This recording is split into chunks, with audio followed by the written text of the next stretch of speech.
Spoiler resmi One Piece 1072, Stashi serang kaku dengan taring vampir, inikah sekutu Dr. Vegapunk? Stashi mendadak menjadi topik pembahasan utama di kalangan fans, usai spoiler resmi One Piece 1072 dirilis Redon. Bukan hanya tentang identitasnya, Stashi mendadak menjadi pusat perhatian lantaran dalam spoiler resmi One Piece 1072 diperlihatkan ia menggigit kaku dengan taring ala vampir. Dengan tindakannya menyerang kaku hingga pingsan, mungkinkah Stashi sebenarnya adalah bala bantuan yang dihubungi Dr. Vegapunk di chapter 1071 kemarin? Berikut ulasan spoiler resmi One Piece 1072 terkait Stashi. Manga One Piece 1072 dipastikan bakal rilis pekan ini dan hal tersebut ditandai dengan rilisnya spoiler resmi yang dibocorkan oleh Redon.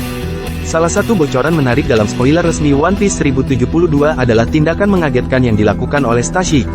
Yap, dalam spoiler resmi One Piece 1072 diperlihatkan bahwa Stashi menyerang Kaku sampai ia pingsan, padahal saat itu Kaku sedang asyik-asyiknya bertarung dengan Zoro. Yang menarik adalah Stashi menyerang Kaku tidak menggunakan senjata, pukulan ataupun tendangan, melainkan gigitan. Diperlihatkan dalam spoiler resmi One Piece 1072 bahwa Stashi ternyata memiliki sepasang sayap besar mirip kelelawar dan taring yang mirip vampir. Dengan taringnya itulah Stashi menggigitkan Kaku dan membuatnya tertidur seketika. Bahkan dalam spoiler resmi One Piece 1072 disebutkan bahwa Stashi juga berniat melakukan hal yang sama kepada Rob Lucci, yaitu menggigitnya dan membuatnya tertidur. Dengan terbongkarnya fakta dalam spoiler resmi One Piece 1072 bahwa Stashi menyerang Kaku dan ingin menyerang Rob Lucci, mungkinkah dia adalah bala bantuan yang dihubungi Dr. Vegapunk pada chapter 1071 lalu? Mungkin saja itu benar, lantaran sejak pertama kali para agen CP0 tiba di Pulau Egghead, Stashi memperlihatkan berbagai keanehan. Stashi terlihat begitu hafal dengan denah Pulau Egghead, bahkan ia juga mengetahui sistem keamanan yang dipasang oleh Dr. Vegapunk.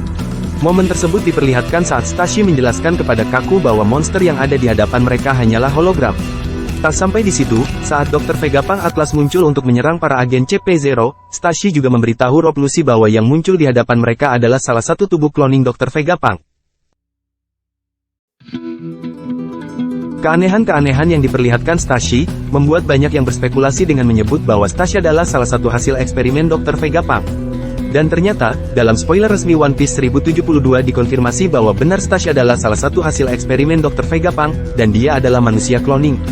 Stashi disebutkan oleh Dr. Vegapunk adalah manusia cloning pertama yang ia ciptakan, dan mungkin tingkat kepatuhannya sama seperti Sentomaru. Bisa saja Stashi sudah menganggap Dr. Vegapunk sebagai ayahnya sendiri, karena dialah yang membesarkan Stashi meski dia hanya manusia cloning. Jadi, wajar bila Stashi tahu seluk-beluk Pulau Egghead, karena dia tinggal bersama Dr. Vegapunk di pulau tersebut selama bertahun-tahun.